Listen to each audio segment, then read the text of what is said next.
Welcome to the Geekcentric Podcast. My name is Nate, and welcome to yet another special Behind the Geeks episode, where we sit down and interview the people who make the things we love. If you're joining us for the first time, we are Geekcentric, a podcast focusing on the world of movies, TV shows, games, toys, collectibles, and all things geek-centric.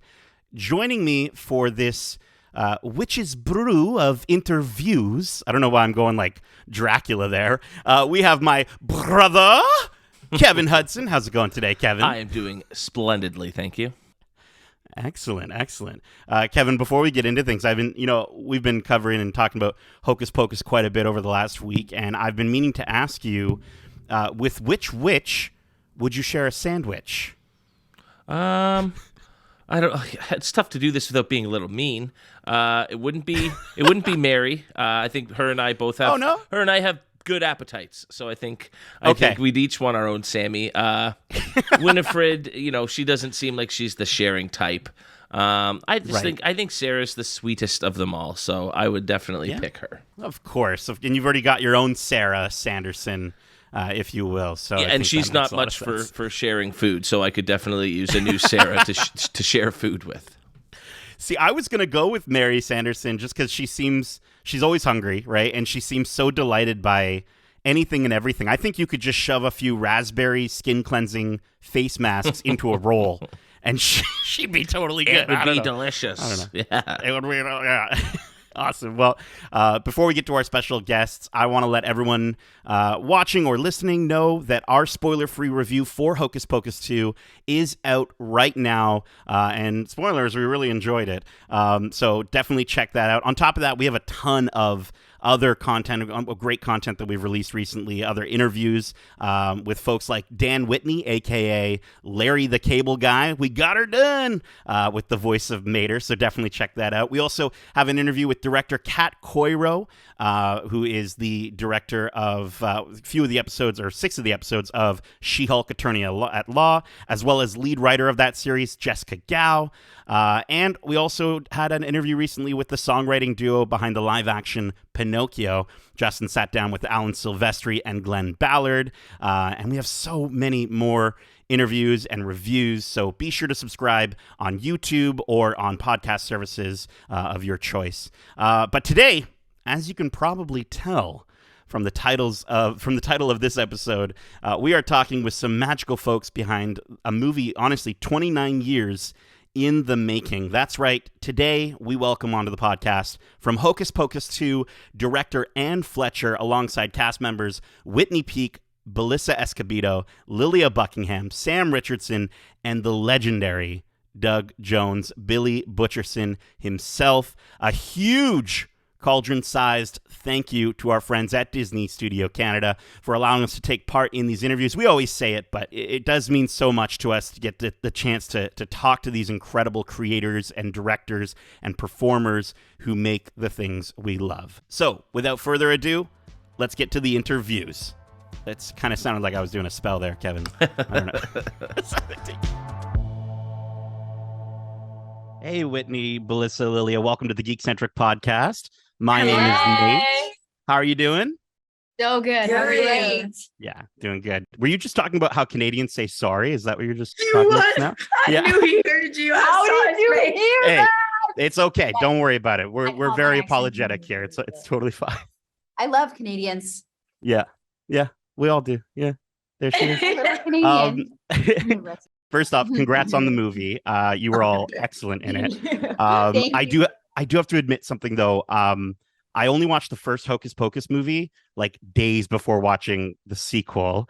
You know what? Is that your experience Canadian as well? thing. Yeah. Okay. It wasn't as popular in Canada. I watched it after I auditioned for it, so maybe it's Canadian. There we go. We're getting his exposure. You know what I mean? It's not a I don't Canadian feel movie, as bad. I like that. We'll change that with this one. All the There we Canadians go. love us now. Hocus Pocus It's going to be huge in Canada. Yeah, 100%. Yay! Now I've got some. We don't have a ton of time, unfortunately, but I've got some quick fire questions. I want you to answer the first thing that comes to your minds. You ready? Okay. Right. Okay. Which Sanderson sister do you connect with the most? Winifred. Mary. Sarah. There you go. Okay. What's one word you'd use to describe this movie? Spectacle. Oh, Camp. Camp. Kooky. Kooky. Oh, I love it. I love it. Kooky. Okay. Cauldron, finger zaps, or potions. Finger zaps. Cauldron. Finger zaps. Yeah, you got to do the finger zaps. Zaps. Absolutely. Yeah. Who'd you rather take to Disneyland, Book or Billy Butcherson? Billy Richardson. Oh, Book. Yeah. Honestly. Book, yeah. It's a carry book. Yeah, That's it's true. like a baby. People carry babies. Real. Yeah, I feel like Book could probably like float alongside you. I don't know, something like that. Right. Right. And then Okay. could probably do a spell to get you to the front of the line. Okay. Yeah. Every round. There you Okay. go. And I want to know if, obviously we all love Binks, the cat from the original movie. I want to know if each of you could pick your own talking familiar, what animal would you choose? And Lilia, don't be afraid to pick an Eevee if you want. How did you know that? I do my research. I know things. Oh my gosh. Wow. If I get an Eevee, it's an Eevee. Yeah, oh my God. obviously. It's an Eevee. Or my dog, Ghost. I wish Ghost could talk. But she's like a Pomeranian Husky. She gives Eevee. So Yeah, there you go. I would do a puma. Whoa. Ooh, whoa. Yeah. That's epic. Yeah. Do you guys know what mine's gonna be? It's a gimme It's a cat. No, a minion. A minion? Lilia. I would Wait, a love minion it. is, but is that an animal though? Yeah. That's up to question. So I feel There like you it go. half counts. I love it. Amazing. You Okay, know, well, listen, you know. all of you again were so phenomenal in this movie. I love the sense of sisterhood that I think this movie really makes shine forward, and all three of you really brought that together. So thank you so much for that. Thank Thank you. No, thank you. you. Yeah. Thank you. And wow. And yeah, I'll be shouting from the hills of Canada I was to gonna say Canadian Hill. The Yeah. Canadian. He's got our backs, you guys. there you go. Yeah. Thank All right. you. Yay. Thank you again so much for your time. All of you have a wonderful rest of your day. Okay. Thank you. You too. Yeah. Cool setup. Yeah. Thank you. really Yeah. Hi, Anne. My name's Justin. Welcome to the Geekcentric podcast. How are you today? I'm great. Thank you. How are you? I am doing great. I'm very excited to chat with you about this magical movie and coming back 29 years later to kind of revisit it all. Yeah. And given that we are talking about a Disney classic that does have a lot of memories, I'd love to tap into maybe some of your memories. Like, what was your first interaction with Hocus Pocus? Was it something that you discovered early on, or did it connect with you later in life? I saw the movie when it first came out, as I would, because I love comedy so much. I've always, I literally wanted to be the next Gilda Radner. That was my mission in life. So comedy is my go-to. And then Funny Women was Yes. my everything. So I saw the Love it. movie originally in 93. And then I was a dancer. So I was often dancing in the world for many, many years. And so my life just sort of took over. And Halloween for me, it was always for children. It's my favorite time of year to give candy to kids. And when you open the door, you see that. So I didn't participate as an adult in Halloween. It wasn't my thing, but I love it for children. I love when people do participate, especially as the Sanderson sisters. So then obviously the movie, I revisited it when they asked me to make it. And so I was like, oh, I need to watch this again. And I did. And of course I had a blast. And you do go, oh, I see why these people love this movie so much. Yeah, no, I missed out on that. Yeah, no, I totally feel the same way, kind of getting prepared for this in the review, rewatching it and familiarizing myself and forgetting some of those really charming moments. But it's so great to see how it still holds and how this movie really does connect and kind of serve as a continuation for that sort of charming nature of the Sanderson sisters. Oh, And, again, given the recent resurgence and celebrations of cult classics like, the Top Gun Mavericks or the Cobra Kai, or even keeping it with Disney, something like Mighty Ducks Game Changers, which is just coming up. What is it about now that makes it relevant to bring back the Sanderson sisters 29 years later? Well, I don't know about those other movies that you spoke about. I know about Hocus Pocus. I like to say that Disney was listening because the fans have been extremely loud in a beautiful way of adoring this movie. And all you have to do is open your door and walk on the street in Halloween, and you'll see the Sanderson sisters everywhere you go in real life. So it was really, the sequel was always owed to the fans, I think, on some level. And I think two of my executives, Jess Virtue and Rachel Young from Disney, are the ones who said, because they're uber fans of the original movie, they're like, we have to do this. Mhm. Look at the fans. And so I think Disney was like, yeah, let's do it. And it's divine timing, right? It just is. I don't know why or how, but the fans deserve a sequel. They deserve more time with these delicious characters who you love so much. They're just so evil yet delicious and crazy and yet perfect. I don't know, but it was amazing. Awesome. I'm excited for the fans. Yeah, and I honestly, we were talking about that as well. This is for the fans. This is for those who really grew up and loved this Hocus Pocus and want to see the story continued. So and thank you so much for taking the time to join us here on the Geekcentric Great podcast. to meet you. It was very great to meet you. Thank you. Have a great rest of your day, and Thank you. Bye. You as well. I like the piece. Bye, my love. Hi, gentlemen. It's Kevin from the Geekcentric podcast. First of all, I just want to say, as somebody who saw the movie at 8 years old in theaters and has watched it every single year since, I am just such a big fan of Hocus Pocus, and it's so exciting to talk to you both. Doug, I'm going to really quickly start with you. After 29 years, did you think you would ever get to play Billy Butcherson again? And how excited were you when you found out you were going to have a larger role in this movie than the original? Well, I had always hoped that I could revisit him in my dreams. Like that, I would love to see more of Billy and find out more about Billy. But expecting, or I didn't, especially as time passed, it's like, I don't know. That kind of decision making is above my pay grade. But when the fandom kept growing and they were like asking and petitioning for a sequel, it's like, well, maybe this could happen. And especially when the three original witches were saying, yes, I saw them being interviewed and being asked the same question. And when Bette Midler says, yes, I would love to revisit Winifred and do this again, like, okay, then we're getting closer. We're getting closer. It's not an if at that point, it's a when, really. Kind of, yeah. So getting the call that it was actually happening with a date on the calendar was like, yeah. I was elated, just elated. And I said yes before I even knew what the story was going to be or how it was going to come together, because I knew it was going to be great. That's amazing. And it certainly is. Sam, I want to just say welcome to the Hocus Pocus family. It seems like when I first said that I've been a fan since I was 8 years old, it seems like you too discovered the film at a young age. 84, born. I'm an 85er, so we're really close there. Right on top of each other. Same. I watched the movie the very first. I don't know if it was opening weekend, but I saw it right at the top, and I've watched this movie ever since. So to get to be in it is like the ultimate fan move, I think. Oh, I think so. Were you nervous about stepping into such a beloved franchise? Certainly. You certainly don't want to come in and be the thing that that brings it down. And so I hope that didn't happen. You fit right in. And that's the dream and the goal, is to be part of the fabric of that piece that you love so much and have it continue, and like you fit within the weave of it. And I think I was able to do that. I think you did. I think so. I know absolutely. And you two have such great chemistry on screen together. I only wish we had more of you, but who knows, maybe in another 29 years.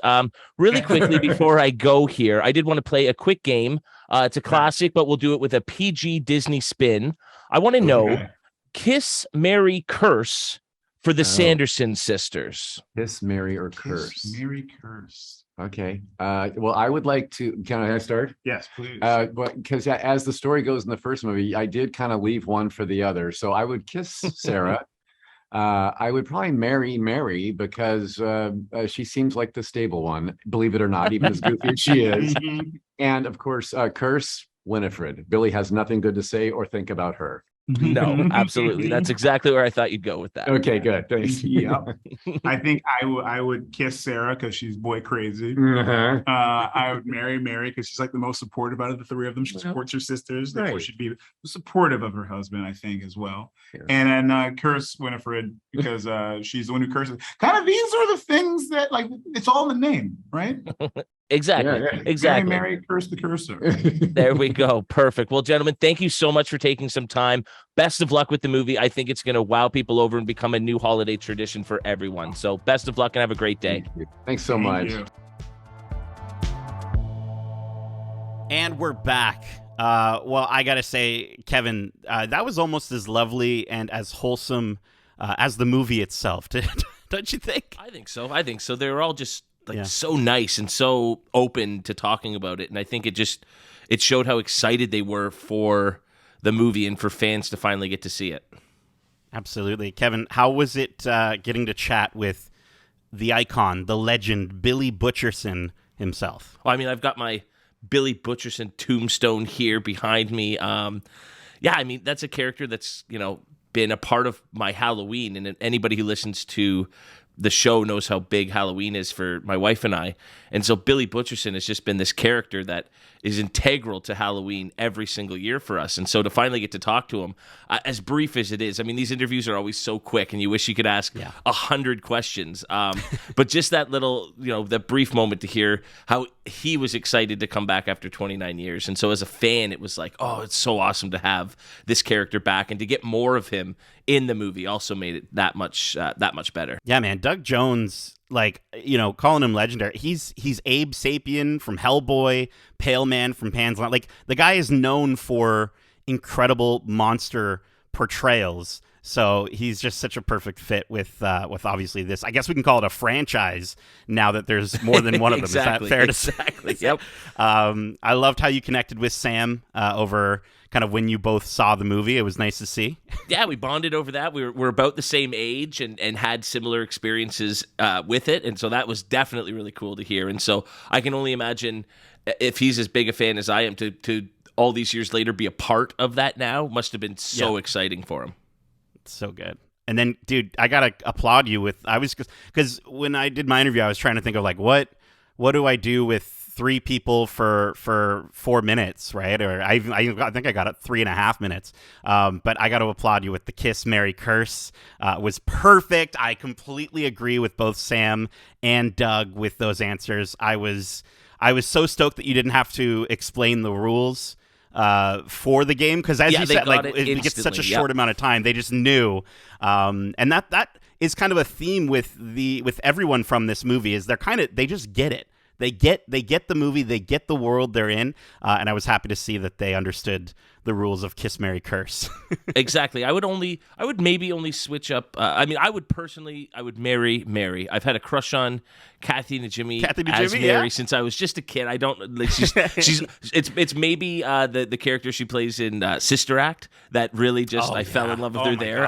So I would just switch those around. But yeah, we're cursing the heck out of Winifred. Even if number 2 maybe opens up a slight soft spot for her. Yeah, definitely. You definitely feel it. And I you called out Billy Butcherson's gravestone. I love that nobody said anything, both for your interview and Justin's. I know. I was so hoping somebody would notice it, because it's a pretty iconic, gravestone that we've now seen in 2 movies. You know, it's just so I was hoping, but with so little time, maybe if I had a little more time, I would have done some nudging over my shoulder or something, a little stretch, a Billy Butcherson stretch or something. But you knock it over and accidentally fix it. Let me just fix that for you. Yeah, exactly. Anne Fletcher was so lovely. She was so enchanting. And you can tell she, like we were saying, she understands this movie. She understands the franchise so well. And she mentioned that she's a dancer, and these movies and the Sanderson sisters do so well with physicality and physical comedy. I think it's just, you have to imagine her background in dancing really helped to direct those moments. Especially because there's a big moment in both films that revolves around music and dance. In this one, there's a huge number that having that vision, that background, probably really helped make it as fun and integral to the movie as it did become. Yeah, and you can tell that there was such a focus from the interview, how much focus she did have on fans. I think bringing that up with Justin is to just how loud this cult following, for lack of better words, made how much noise they made for this movie is so great. And then getting to hang out with the 3 new ladies in the cast, that was a party. I gotta tell you, we had a lot of fun. You gave me kudos earlier for interviewing 2 people at once and finding a question to work with them. I could not imagine, just because these young ladies had so much energy and enthusiasm, and so with so little time, you had to really keep focus there, and you guys had such great rapport instantly, and it was such a fun sort of exchange there. Like I think the energy was contagious off of all of you, and it was such a fun back and forth. And once again, it's the enthusiasm that all of these players in this production have for this movie, and rightfully so. They are not blowing smoke up anybody's butts here, pretending to be proud of this. I think they're truly proud of it because it is just such a perfect movie for the fans like us, and so many of the members of this cast were fans of the original that now get to play a part of it. So it's just so palpable and real, their enthusiasm for everything. Yeah, and it comes through in their performances in the movie as well as like in the interviews. So I love that they were clearly, like, when I got into the interview, it doesn't actually show in the interview, but they're like, Lilia's like just bringing up like, I heard her say sorry, like in some sort of like pretend Canadian accent, and so I had to bring it up. I couldn't resist. And with Whitney being Canadian as well, it all worked out really well. And I love, like, Wednesday Addams vibes from Whitney were just insane. If you're just listening to this and you haven't watched the YouTube version, go over to YouTube, watch the YouTube version, look at her outfit. I was like, can she be in the next Wednesday Addams portrayal? Because she looked phenomenal with that. So that was pretty fantastic. And I loved getting to connect with anytime we get to connect with these creators, but specifically with folks from Canada, I think is really fun. It just kind of, as you said, it helps that sort of match that level of energy. And the fact that she shared in her newness to the franchise, just like I was, it's like, great. I'm glad I'm not the only one. I was feeling a little bit ashamed of myself coming into that interview. Right. No, you kind of found something to bond with each of them. That's what made that work so well. It was a perfect fit for everyone. And yeah, I think your newness, it's such a reflection of how this movie will not just connect with old fans of the original, but with new fans. I think this is like, if there was a Hocus Pocus craze going on before, this is just going to shoot it to the moon. Yeah, dude, 100%.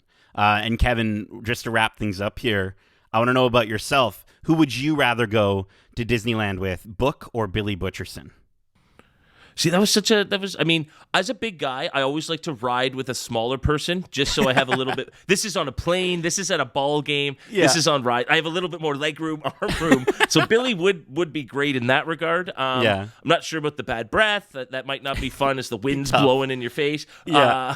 If he was sitting in front of you, those rides that only have two spots. Yeah, you wouldn't want to do Space Mountain with him in front, that's for sure. That's awesome. But, I mean, Book, I just think... there's so much potential there for, I would love a Mickey Rice Krispie Square right now. Let's make this happen without having to wait in line. Boom. Yeah. And maybe you don't even need to do the genie and all the fast pass line stuff. Book is hooking you up front of the line for every attraction. And I would definitely, maybe Book. I'm going to go with Book. Cool. Yeah. I think I would agree, because the trouble with traveling with Billy Butcherson at Disneyland is they have a strict no costumes policy unless it's Halloween. So if it was on Halloween, oh, dude, 100% Billy Butcherson and I are hanging out. But if it's any other day, it's got to be Book. I agree with you. I think Belissa had such a great idea with not having to pay for the Magic Band Plus or whatever they call it these days, or whatever it is, and just use all the magic from Book to add even more magic to the my Disney fan card is going to be revoked. Most magical place on Earth, happiest place on Earth. I can never remember which one it is. It's both. But just really quickly, as somebody who's done a pretty decent cosplay during Halloween at Disney, I was Wreck-It Ralph one year. Yeah. And being a big guy, the costume was really great. And I ended up getting stopped for autographs. And there was one point when we were crossing through a parade route, and people thought I was part of the parade. And I was waving and high-fiving these kids. Awesome. Billy be getting stopped for photo ops all day long. You would never get to any of the rides. So you'd just have to come up with some sort of costume to like something to wear over. Get him a big oversized Splash Mountain T-shirt or something, something like that. Just to hide him. Just to hide him up. And then I want to just quickly shout out, I'm happy that yet another one of our incredible guests on the podcast commented on my lighting setup yet again, especially after our interviews with Andor Cast. Definitely go check out that one on YouTube as well to see Denise Goss and Kyle Solar's reaction to the lights in my room, which took up, unfortunately, like half the interview. I mean, it's unfortunate. This is kind of maybe a lot of people's first look at the setup that I have for my podcasting. Yeah. And because we're just audio primarily, I haven't put much thought into it, but I think I'm going to have to do some reconfiguring here. I have all these shelves with collectibles and stuff. Maybe I'll flip it around and show that off just to give it a little bit more personality. Nobody will ever be able to compete with your incredible setup, obviously, but mine's looking really bland right now. I'm feeling like I'm letting people down. But, I think that's a task for the future. We can get some magic going on, get some finger zaps going on. I think we'll make it happen. Again, huge thanks to Disney Studios Canada for helping us set this up. Again, it's always so freaking cool to get to like watch these movies and then to get to talk to the people that are in them and made them literally days later is a feeling that I don't think I'll ever not get goosebumps for. So it's a dream come true. It's awesome. It's why we do what we do. Yeah. It's just such a cool opportunity after being a fan for 30 years, whatever it is, right? Like our whole lives, we've been fans of these people and the movies they make, and just to get even that brief glimpse behind the scenes and to just, it's not even just as much about hearing their stories, but just getting a brief second to tell them how important and special these things are. It's both of those, and it's always so much fun. Absolutely. Yeah. Again, thanks to Disney Studios Canada to make these opportunities possible for us. That is it for this special Behind the Geeks episode with the director and cast of Hocus Pocus 2. We hope you enjoyed this episode. And if you did, feel free to subscribe to us on YouTube at youtube.com/geekcentric, where you might be watching this right now, or where you might be listening to this here on your podcast service of choice. And if you want to write into the show with your thoughts or any of the shows we cover, you can reach us at wearegeekcentric@gmail.com. That's wearegeekcentric@gmail.com. Or if that's a little bit too, we're going to say 19th century Salem, is that far enough back? 17th century. Dude, listen, I'm too young for all this 17th century stuff. If that's too 17th century Salem for you, you can hit us up on Twitter at GeekcentricYT, as well as on Instagram at WeAreGeekcentric. Keep in mind, we have a ton of weekly content that we do as well, like our This Week in Geek series, where we discuss the latest news and trailers. With our most recent episode, Kevin hosted, and we discussed the return of Wolverine to the MCU in Deadpool 3, which is mind-blowing, as well as the trailer for HBO's The Last of Us. And lastly, we currently have 2 watch clubs going on right now, one for She-Hulk Attorney at Law, and the other for Andor, with both of those series covering our thoughts and theories as we go through each episode. So that is it. Kevin, I have to say, come, we fly! And as we say, love ya. Get home safe, guys.